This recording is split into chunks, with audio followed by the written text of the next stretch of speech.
O discipulado que nós fazemos de preparação para o batismo, a gente faz um livreto com 4 lições chamado Nova Vida, certo? Aí depois nós fazemos 3 meses com um livro chamado Caminho do Discípulo. Inclusive, já estamos numa certa altura das aulas, não é, Maria Eduarda? Tu lembra qual foi a última aula, o número da aula? Não. A 7ª aula foi, Maria Eduarda? Tu lembra qual foi a última aula, o número da aula? A 7ª foi ou a 6ª? São 13 no total, mas mais ou menos aí pela metade, né? Então, a gente, depois de passar por essa fase do discipulado, aí tem alguns irmãos que dizem assim, mas o Felipe, o eunuco, nem precisou desse discipulado e foi batizado, né? Realmente é um contexto diferente, né? Ele estava viajando. É diferente. Agora na igreja a gente vai avaliando, né? Passa 3 meses ali. Aí depois que o irmão submete ao batismo, eu pergunto aqui para... Eu sei que tem alguns irmãos na igreja que a gente fala assim, alguns avisos, aí eles ficam assim, igual aquele negócio, está todo mundo em silêncio, né? E em silêncio permanece. Eu lancei uma proposta para os irmãos fazer o curso que já é um complemento, que é chamado Nossa Igreja, certo? Inclusive eu mesmo fiz esse curso, né? Eu vou ter que estudar de novo, né? Estou estudando agora na Slink. Então, vai na plataforma, você faz a sua inscrição, coloca a sua senha. Ao invés de você assistir não todos, né? Aqueles irmãos que assistem uma série de vídeos, né? Chamado Rios. É Rios, né? Você vai lá para o Nova Vida e vai lá assistir alguma coisa lá que é edificação para a sua fé sobre a igreja, sobre a história, sobre a doutrina. Aí eu pergunto, feito isso, acabou o discipulado? Sim ou não? Acabou o discipulado? Quanto tempo dura o discipulado de um cristão? O irmão respondeu bem, a vida toda.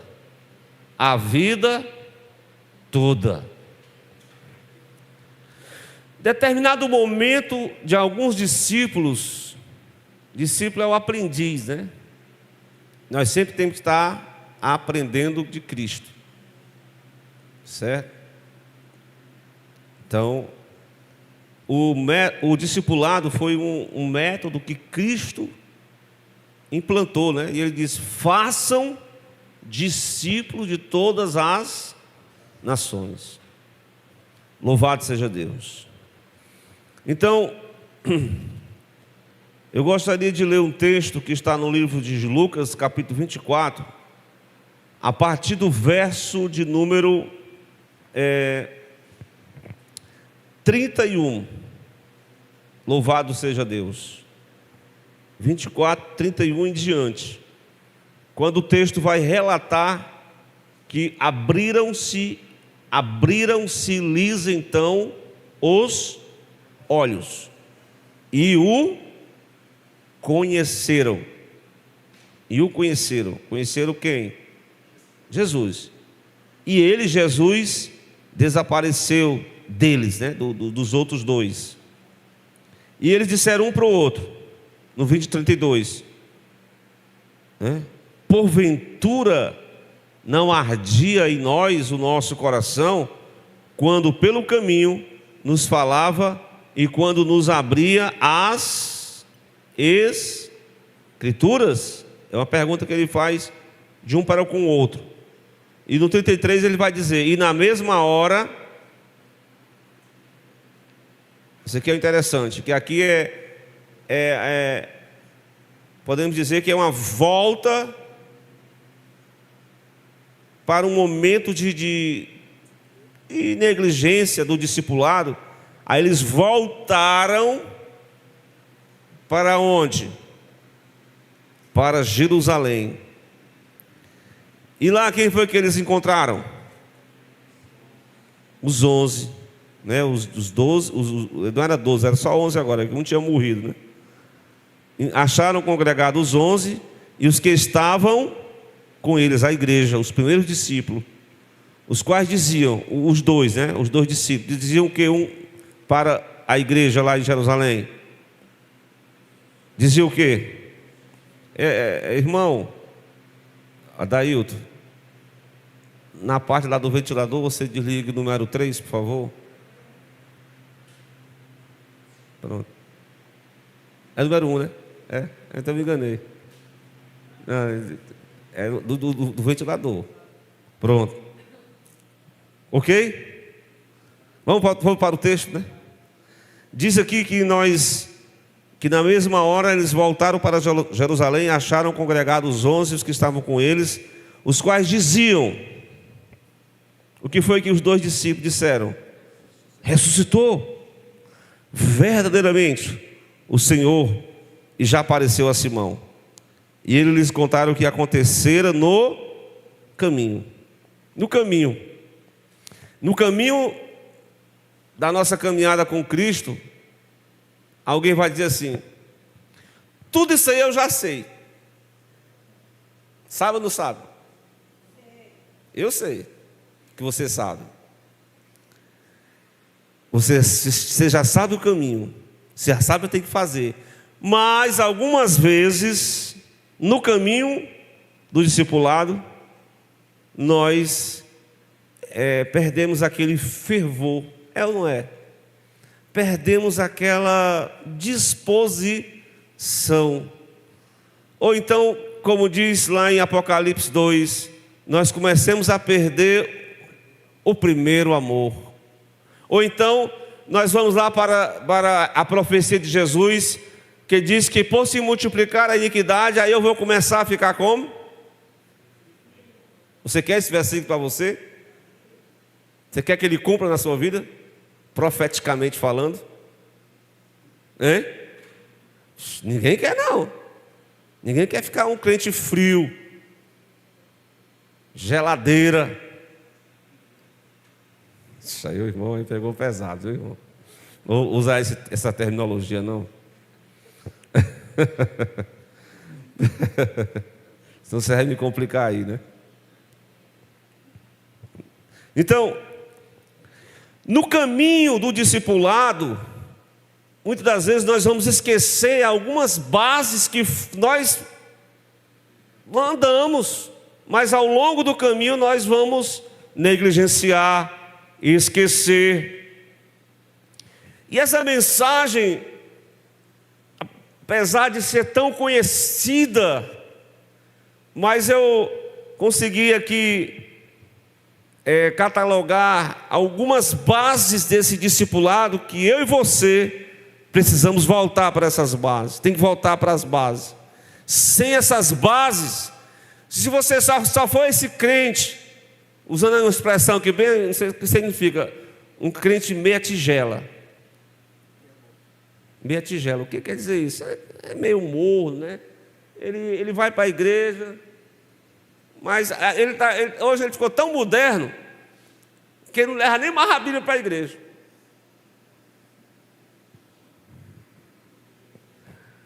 Não sei se ele lê em casa, não vou perguntar. Eu preciso ler, eu tenho que fazer a minha parte. Eu tenho que formatar a minha base. A minha base eu tenho que sempre que individualmente, cada um tem que voltar para essas bases. Tá certo? Veja que os discípulos voltaram para onde? Para Jerusalém, onde estavam os 11 apóstolos, mais os demais irmãos, os discípulos, e eles estavam congregados, e eles diziam para eles: olha, ele ressuscitou verdadeiramente, e ele já apareceu para Simão, e eles contaram a experiência de como eles voltaram para essas bases no caminho, quando Cristo, no partir do pão, revelou para eles. Louvado seja Deus. Então, sei que já tem canções dessa passagem, mensagens, mas eu sempre tenho que voltar às bases do verdadeiro discípulo de Cristo, porque verdadeiramente Glória a Deus. A gente percebe, né, a nível de Assembleia de Deus. A Assembleia de Deus foi, vamos botar aqui umas décadas passadas, né?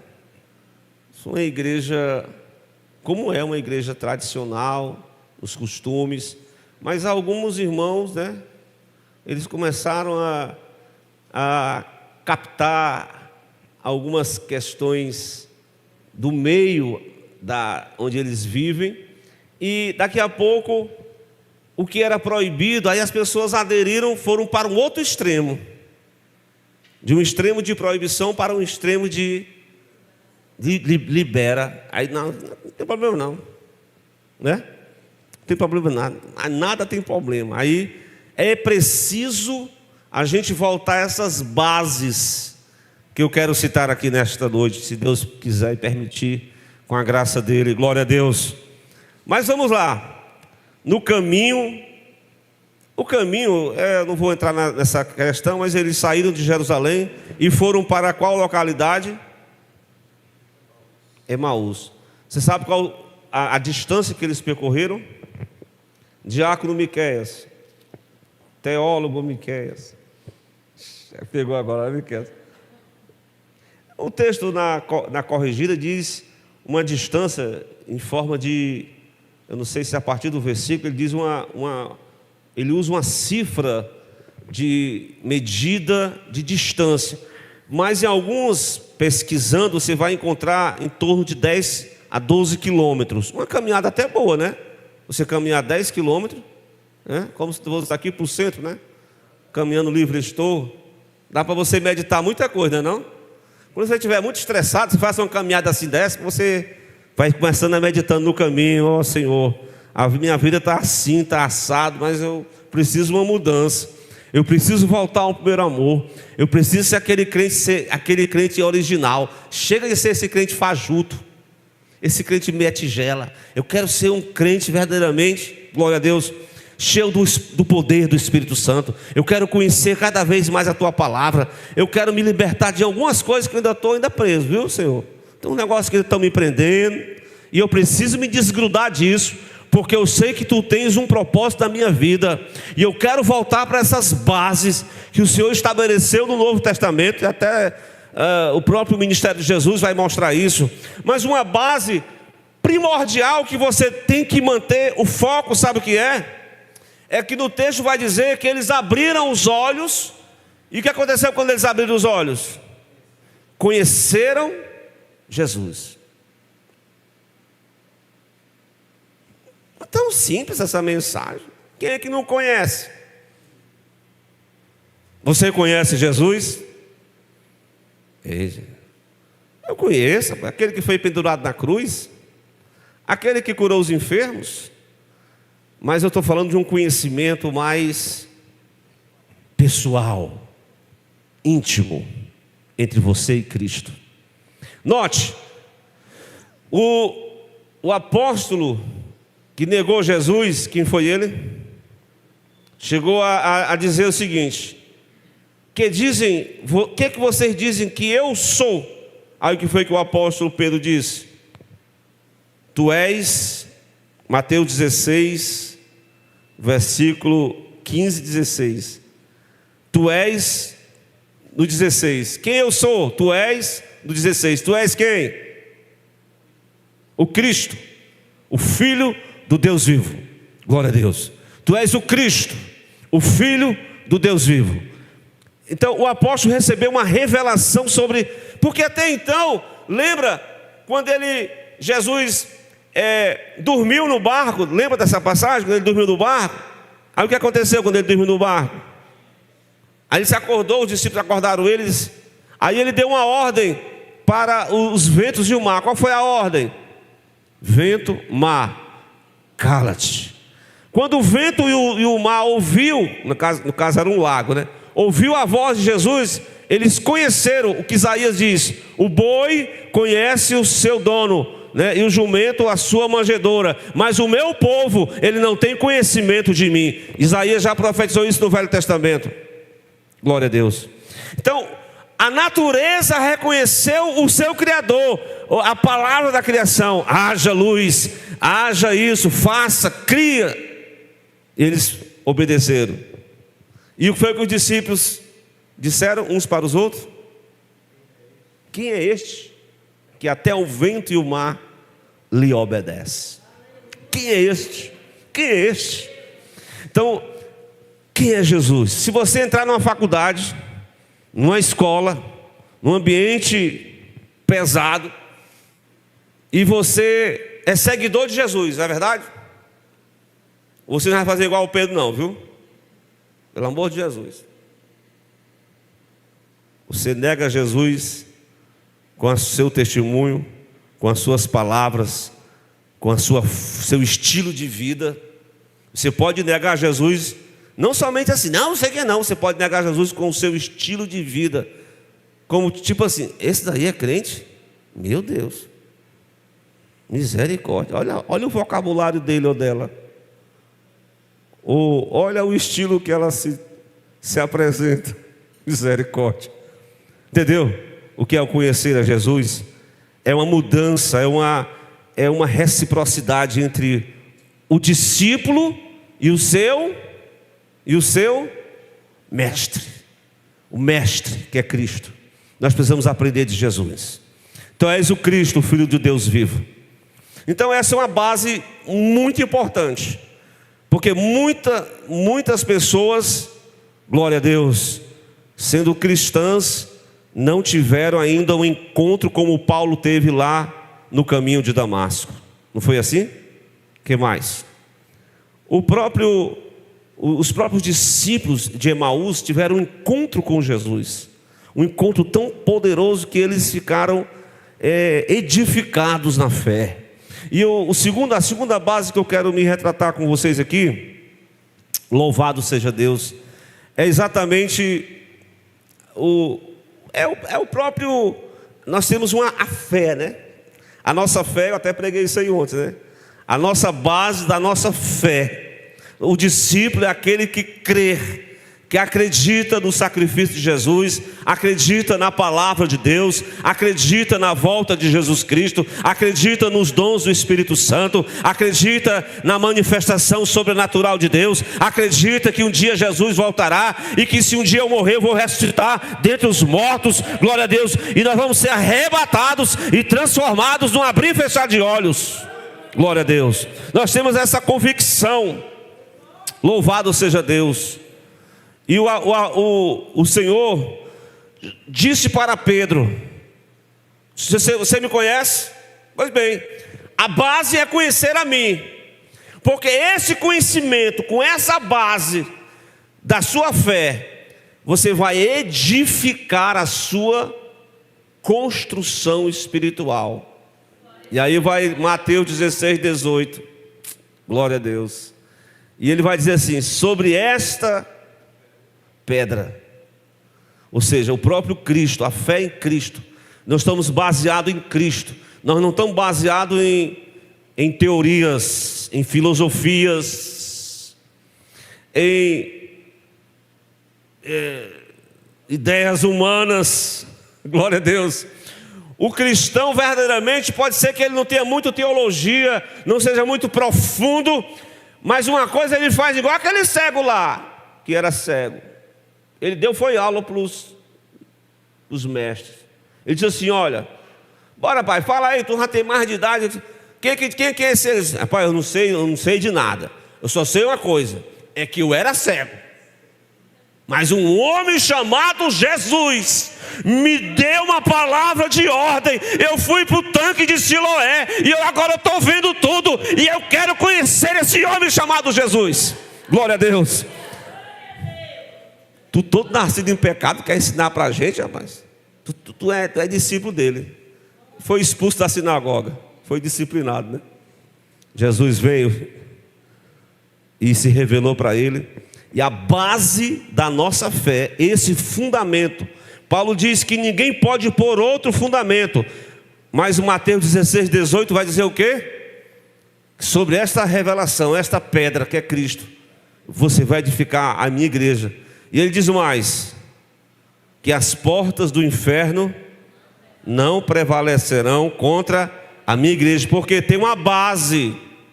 Você não é aquele o cristão meia boca, meio circunstancial. Acontecem uns momentos, uns abalos emocionais, uns problemas na vida dele. Aí é o seguinte, é igual aquela casa, né? Você pode notar, a casa foi edificada aonde? Em dois tipos de um terreno arenoso e uma rocha. Veio o vento, veio tempestade, veio todos os problemas, veio para todo mundo. Mas somente aquele que está na base, glória a Deus. Na base, a base da nossa fé é essa pedra. Então o crente verdadeiramente em Jesus, ele não pode ser levado por ventos de doutrina. Ele não pode ser levado pela multidão. Todo mundo está fazendo isso, mas eu não sou todo mundo não. Eu sirvo a Jesus. Glória a Deus. Deixa de ser careta, garota. Vale mais ser careta com Cristo do que ter a aprovação dos homens. Glória a Deus. Os homens podem te reprovar, jovem, mas bem-aventurados sois quando forem perseguidos pela causa de Cristo. Então, o irmão não deu a paz do Senhor, alguém te tratou mal. Porque, irmãos, apesar de estarmos na fundamentação, tem gente que ainda é muito sensível. Basta só tocar nele, ele já está se sensibilizando, dizer que não vai. Ele já está dizendo, eu não vou mais ser crente não, vou entregar meu cartão de membro, ou então eu vou para outra igreja, uma igreja que me aceite como eu sou. Ei, irmão, não é assim não. Porque se você tem problema numa igreja, aonde tiver gente vai ter problema. Porque o ser humano ele já nasceu com defeito de fábrica. Por isso que o ser humano só se endireita se ele colocar, como disse o Salmo 40, ele me tirou de um charco de lodo, ele colocou os meus pés numa rocha. O que mais? Ele colocou um cântico novo na minha boca. Glória a Deus. Ei, cântico novo. Tem umas situações, né, que eu já reparei, né? Não vou citar nomes aqui, não, para não complicar. Mas hoje em dia, os crentes às vezes estão ouvindo mais músicas seculares do que músicas cristãs. Mas como? Está lembrado daquela história que eu falei? Dos Hills, não é o nome, a pronúncia? Hills. Que hoje em dia, né, às vezes eu vi até um irmão, não posso citar também não, né? Ele ficou lá no púlpito e ele botou uma música assim, e era uma música da música popular brasileira, ou seja, MPB. Ele disse, vai meu Deus, esse irmão não está vigiando não, mas tudo bem, nada contra, viu? Mas a gente tem que botar menos, tem uns hinos, porque tem uns hinos, pelo amor de Deus. Mas a maioria dos hinos tem hino que nunca envelhece, né? Você estava falando aí, né? Mas às vezes a gente vai nos rios e é só música popular, às vezes música que faz apologia somente a coisas indevidas, e nós precisamos colocar a nossa base em Cristo e não se misturar com as coisas deste mundo, porque tem muita mistura, e a mistura ela é sorrateira. Sabe o que é uma coisa sorrateira? Você nem percebe, mas você está igual aquele discípulo, sabe? Stephanie, glória a Deus. Lembra daquele discípulo que foi pegar uma comida lá? Ei, irmão ali, ele veio do sopão, ó. Mas não é a senhora não, viu? Presta atenção. O discípulo foi pegar umas ervas lá. Ei, rapaz, não tem nada, mas prepara um sopão aí de erva, bota ao lume, fogo puro, dá para os discípulos começaram a comer. Ei, estou passando, o negócio aqui não está bom, não está amargo. Tem morte na panela. Então chama Eliseu. Eliseu, o que é que eu faço agora? pega um pouquinho de farinha de trigo, mistura e dá para os discípulos agora. Ficou bom. Saiu a morte.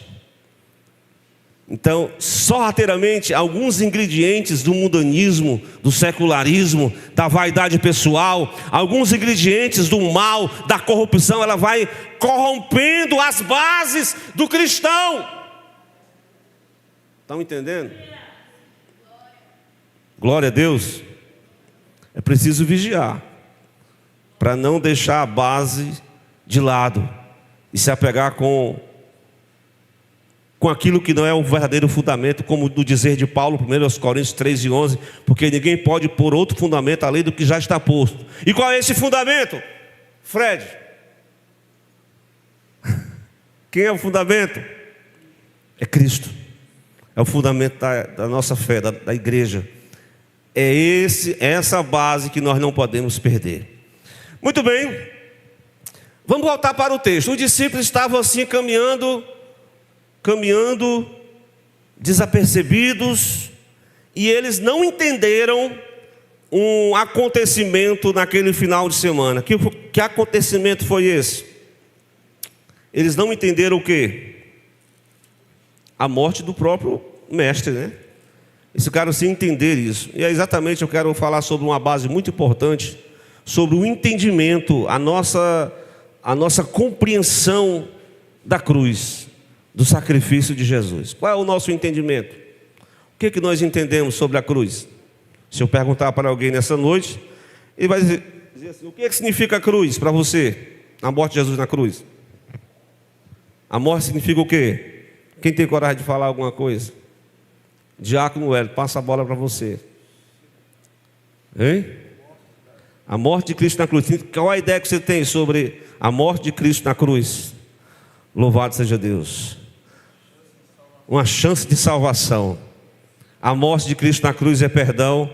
A morte de Cristo na cruz significa aquilo que Abraão levou o filho dele Isaque, uma forma de substituição. Então os discípulos não estavam entendendo sobre a questão da morte. E uma base muito importante do Evangelho para a questão da morte de Cristo em relação à aplicação do verdadeiro discípulo está em João capítulo 12, verso 24. Eu acredito que essa base aqui é muito importante para todos nós, porque verdadeiramente, se nós estivermos na igreja, nós caminhando com Cristo, mas o orgulho, as nossas vaidades, o nosso eu, a nossa carnalidade ainda está muito vivo dentro de nós. Deus tenha misericórdia de nós. Verdadeiramente, uma base muito importante do discípulo é isso aqui que Cristo mostra em João 12, 24. O que diz? Na verdade, eu digo para vocês, o quê? Esse grão de trigo aqui, sabe quem é o grão de trigo? É Cristo. Amém? Tem alguém vivo aqui? Glória a Deus. Mas pode ser eu e você, sim ou não? Você também é esse grão de trigo. Você se identifica com Jesus? Eu e você se identificamos com a sua morte? Então, se o grão de trigo, se ele cair na terra e se ele não morrer, não vai fazer nenhum efeito. Mas se ele morrer, verdadeiramente ele vai dar muito fruto. Então, isso fala para mim, eu sou esse grão de trigo também, eu tenho uma parte desse grão de trigo. Eu preciso participar da morte do eu, do pecado. E o apóstolo fala com muita expressão, assim, citando até o Velho Testamento, uma passagem bem conhecida no livro de Romanos, que diz que nós somos levados como ovelhas para o... Onde é que está escrito isso? Vocês sabem? É Romanos 8, 24, 20... Não, Romanos 8... Agora eu não lembrei dessa passagem.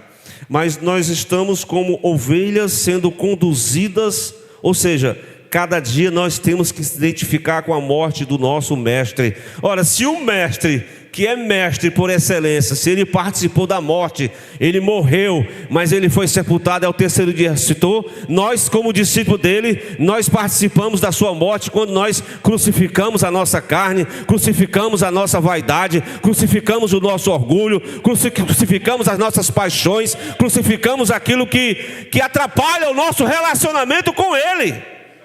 Alguma coisa tem que ser removida, porque se continuar o vício, se continuar a mesmice, não vai fluir, não vai frutificar, não vai melhorar, não vai aperfeiçoar, não vai crescer. Meu Deus, quem encontrou a passagem?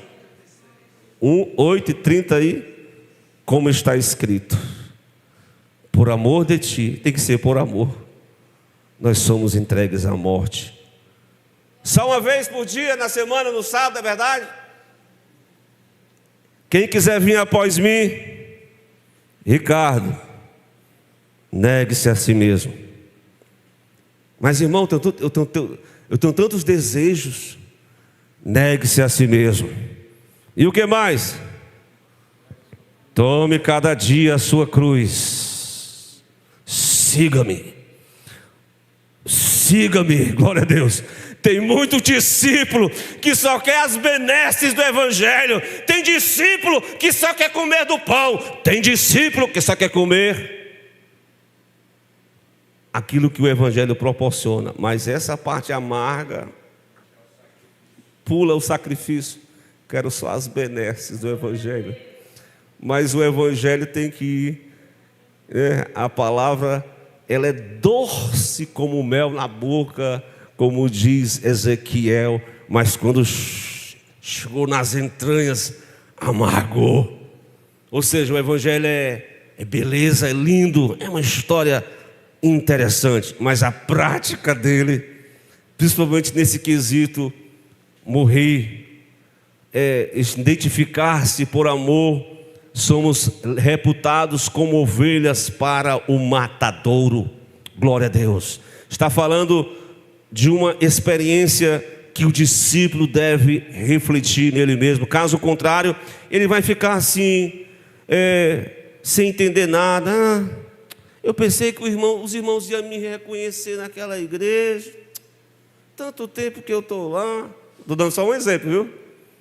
Ou pode ter outras coisas. Pessoas que se envenenam por picuinhas. Quero logo sair do grupo, porque eu não quero mais não. Essa igreja é muito... Ele diz assim: ei, irmão, essa igreja aqui não tem amor não. Ele mesmo não tem amor, porque está dizendo que a igreja não tem amor, ele está falando mal da igreja. Ele se autodenuncia. Se não houver uma renúncia, né, Léa? Principalmente no relacionamento entre um homem e uma mulher. Se no relacionamento entre um homem e uma mulher alguém tem que ceder, no relacionamento com Deus nós precisamos sacrificar a nossa própria vontade e dizer como Jesus disse lá: seja feita a sua vontade. É fácil dizer isso, né? O difícil é executar. Então é como eu falei, essas bases aqui é muito conhecido. Mas irmão, aceitei isso aí desde quando eu aceitei a Jesus, que eu tenho que fazer isso aí. Mas o difícil é a gente continuar na prática. Mas enfim, vamos concluir. Eu sei que tem outras coisas aqui, nós poderemos ainda concluir lendo o texto que nós lemos, né? Qual foi o texto que eu li? Lucas 24. Interessante que no Lucas 24, o autor ele vai dizer assim, que durante o caminho para Emaús, né? Os irmãos sabem o que aconteceu, né? Eu já vou dar os mínimos detalhes aqui, mas algo trouxe uma mudança no coração dos discípulos, foi assim? Por exemplo, qual foi a mudança que aconteceu? Abriram-se os olhos, da frieza foram para o aquecimento. Não é aquecimento global não, viu? É o aquecimento espiritual. No coração, fervor foi restaurado. Aí o que acontece? Eu acho interessante, é porque o que promoveu esse avivamento, o que foi que promoveu? A irmã passou 7 dias no monte, foi? É isso que traz avivamento? Né? Conversar com Cristo. E exatamente, vamos ler. Cadê, meu Deus do céu? Capítulo 24, versículo 32. Não ardia em nós o nosso coração quando pelo caminho, o quê? O que aconteceu no caminho? Oh, meu Deus. Pastor, mas no caminho é tão difícil a gente acordar, né? A gente lê. Dá logo vontade de amanhecer o dia, logo ficar vendo as redes sociais. Ou então ir para os rios. Misericórdia. É muita coisa, né? É muito atrativo, não é não? Essa é uma geração que está sendo provada na oração e na leitura. Porque estamos substituindo a oração e a leitura por atrativos, por entretenimentos. Isso é real no mundo atual. E a espiritualidade está sendo abafada, está sendo diluída, está sendo diminuída, está sendo pouco tempo com oração. A nossa espiritualidade vai aos poucos definhando. E é preciso um encontro com Deus na palavra. E a Bíblia diz lá em João 8:31. O 32 vocês conhecem de cor e salteado, mas o 31 diz o quê? Diz o quê? Se permanecerdes na minha palavra. Verdadeiramente, essa é a base do discipulado. Permanecer na palavra. Permanecer na palavra. Meu Deus, como eu e você precisamos permanecer na palavra. Glória a Deus. A palavra é que pode trazer a mudança. Tem gente que diz assim: eu nasci assim, eu vou. Parece aqueles da igreja católica. Eu nasci assim, eu nasci nessa e eu vou morrer nessa. Morre mesmo. Mas se encontrar com Jesus, se deixar a palavra gerar, se deixar a palavra frutificar, se deixar o Espírito Santo falar com você, se ele te conduzir, verdadeiramente sereis os meus discípulos. Meus discípulos. Você quer ser discípulo de Jesus? Todo mundo é. Não, eu já sou de Deus. Eu sou de Deus, mas eu gosto de fazer algumas coisas, né? Porque eu sou um crente moderno. Hoje nós estamos numa modernidade. Hoje os pastores são mais light. Não tem muitas essas cobranças, né? Porque se cobrar muito, já tem outra igreja na esquina me esperando, né? A lei da oferta. Ei, irmão, não vá com esse negócio não, viu? Pelo amor de Deus. Você pode entrar numa igreja, você pode ser aceito do jeito que você é, do jeito que você fizer, mas uma coisa é certa: você pode participar da igreja física, mas a igreja de Cristo, o corpo de Cristo, meu irmão, está fora. Como muita gente vai estar fora, porque não teve um verdadeiro compromisso com o discipulado. E essa é uma base muito importante. A base do discípulo é estar na aprendizado, meditação da palavra, para que a conduta dele, a ética, a moralidade seja um contraponto com o modernismo, contra o modelo deste mundo, contra a secularização, até do evangelho, meus irmãos. Mas enfim, eu quero dizer que nesta noite, você pode ser um crente que esteja baseado em Jesus, que conheça Jesus, que tenha um fundamento da fé. Você está morrendo para o mundo, vivendo para Deus. Você está meditando na palavra. E só isso aí já é uma base muito importante. Mas tem outra base que nós queremos falar aqui para concluir. Ainda tem mais duas, viu? Mas vamos lá? Tem alguém com sono aí nessa noite? Pelos glória a Deus, não estão com sono não. Só tem alguns aí que devem estar com sono, mas... Vamos lá, meu irmão. O que foi que os 2 discípulos fizeram depois que tiveram encontro com a palavra, conheceram Jesus no caminho? O que foi que eles fizeram? Voltaram e se encontraram com quem? Aqui nós vamos ver uma distorção dessa base. Hoje nós temos uma distorção. Alguns irmãos, como em toda a comunidade, sociedade humana, eles se decepcionam com alguém, se decepcionam com o líder, se decepciona com o obreiro.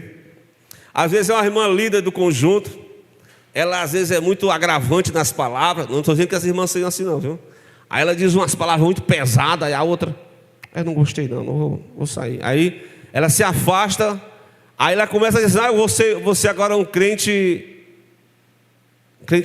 como é? Crente em casa. Você sabe qual é o significado disso aí, né? Hã? Um crente home office. Que ainda tem esse crente home office? É aquele pessoa que não trabalha mais no trabalho assim, né? Ele trabalha só em casa, né, Júnior? Algumas vezes. Isso aí profissionalmente acontece. Mas o crente home office é aquele que ele ora em casa, faz o culto doméstico em casa, ele lê a palavra em casa, ele vive uma vida ética, padrão. Pode ser que às vezes ele pode pegar algum caldo, alguma gororoba aí da teologia e botar para dentro, e daqui a pouco ele está se contaminando. Mas pode acontecer.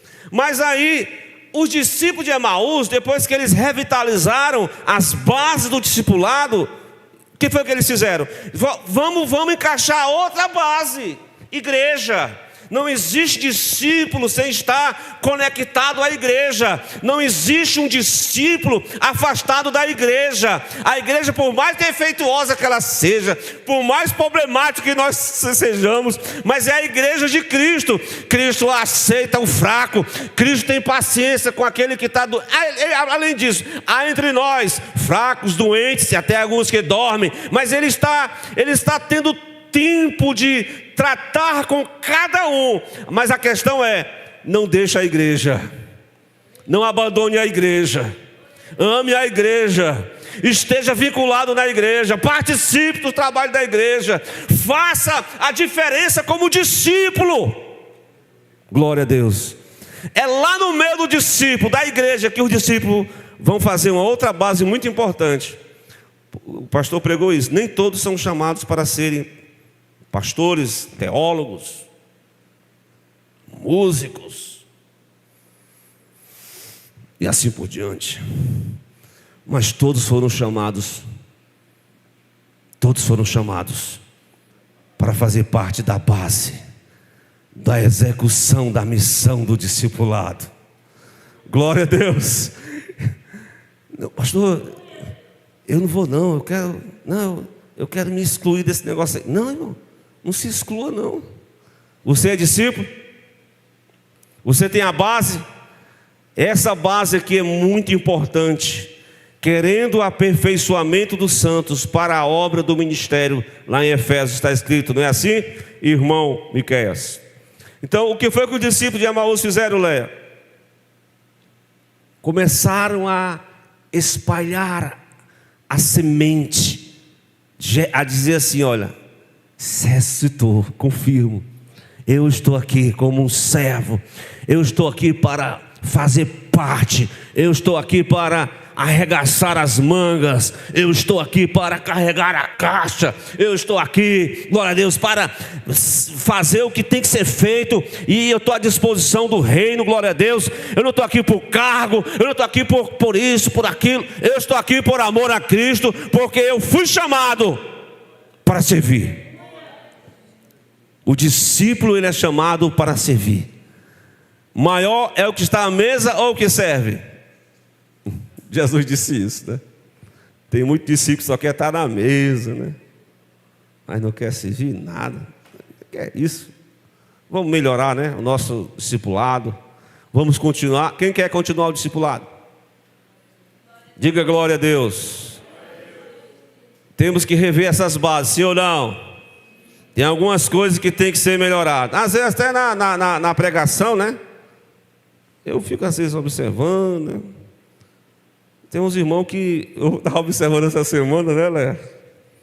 O pastor até contou isso. Tem irmão que eles não conseguem ouvir mais ninguém, não. Eu sei que não tem aqui não, né? Assim. Por exemplo, se ele é pregador, ele não consegue ouvir o outro. Ou então se ele não é pregador, mas ele não consegue ouvir uma pregação. Muito cansativo. Aí antigamente era o calor, agora é o frio.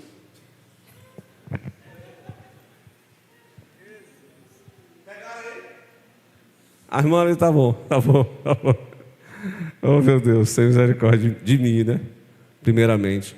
Porque às vezes você pode não querer prestar atenção, mas isso faz parte. Ouvir é melhor. Glória a Deus. Vamos ficar de pé, meus irmãos. Já está 9 horas. Vamos orar uns pelos outros. Estamos aqui nessa noite para agradecer ao nosso Deus. Diácono Gilmar, tá ligado aí, né, Gilmar? Na próxima quarta-feira, né?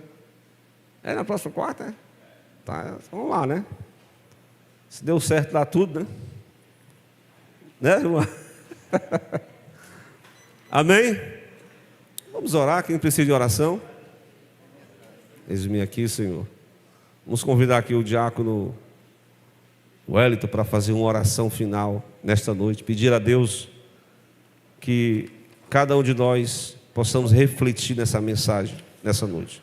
Vamos lá, meu irmão, faça a oração aí, em nome de Jesus. Glória a Deus. Cumprimento a igreja com a paz do Senhor. Amém, irmãos? Louvado seja Deus. Como dizia o camarada que fez a pergunta, pastor, estou na igreja, mas eu posso beber? Pode sim, meu filho. Posso fumar? Pode. Posso mentir? Pode. Posso adulterar? Pode. Então pode tudo? Não, só não pode ir para o céu. Pode fazer o que você quiser, né? Você pode fazer o que você quiser, só não pode ir para o céu desse jeito, né, irmãos? Tem que se arrepender e tem que voltar às bases, né, irmãos? Para ficar firme, amém? Quem precisa de oração? Querido Deus e amado Pai, obrigado, Senhor, por mais este momento, Senhor, que Tu tens, Senhor, ó Deus, nos preparado, Pai, para que nós, Senhor, venhamos a aprender mais de Ti, Senhor. Ó Deus, que essa palavra, Senhor, ela possa, Senhor, ó Deus, penetrar no nosso coração, Senhor, e que nós possamos aprender, Senhor, a voltar, Senhor, às nossas bases, Senhor, ó Deus amado, a lembrar, Senhor, de tudo aquilo, Pai, que Tu tem nos ensinado, que Tu tem falado conosco, Senhor, para a nossa edificação, para que um dia nós possamos ter um encontro contigo, Senhor, e esse encontro, Senhor, seja um encontro para a vida eterna, e não um encontro para a vergonha, para a perdição, Senhor. Ó Deus, abre os nossos olhos, assim como Tu fizeste, Senhor, ó Deus, com aqueles 2 discípulos ali no caminho de Emaús. Ó Deus santo e amado, nos dá uma noite em paz, Senhor, e nos leva em paz para os nossos lares. Em tudo Te agradecemos. Glória em nome de Jesus. Que a graça do Senhor Jesus Cristo, o amor de Deus nosso Pai, a comunhão do Espírito Santo seja com